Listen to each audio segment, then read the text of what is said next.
श्री राधे राधे नमस्ते। माता का भजन सुनाता सुबह से शुरू से आखिरी ले साथ देव सके। कमेंट बॉक्स में जरूर बताए सके आ हमसे जुड़ी सके।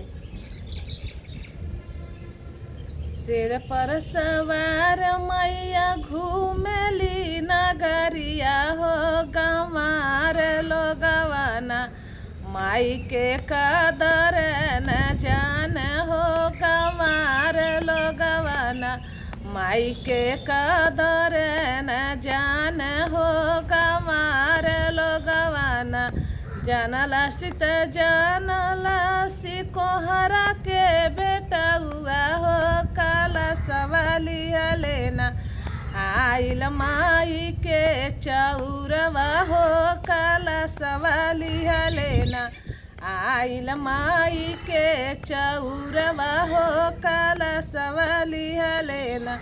जानला सीत जानला सिया हीरा के बेटा हुआ हो कि घिउआ दिया नवाली लेना आइल माई के चौरवा हो दिया नवाली लेना आइल माई के चौरवा हो दिया नवाली लेना जानला सीत जानला सी मलिया के रे बेटा हुआ कि फूलवा के हारवाली लेना आइल माई के चौरवा हो कि फूल के हारवाली लेना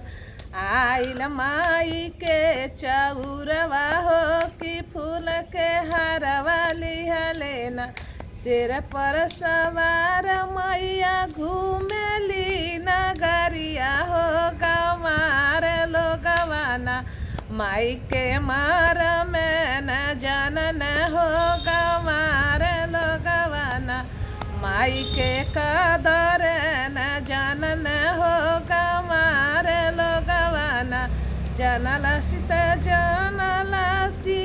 है सेवखिनिया हो कि धूप बतिया लिया लेना आइल माई के चौरवा हो धूप बतिया लिया लेना।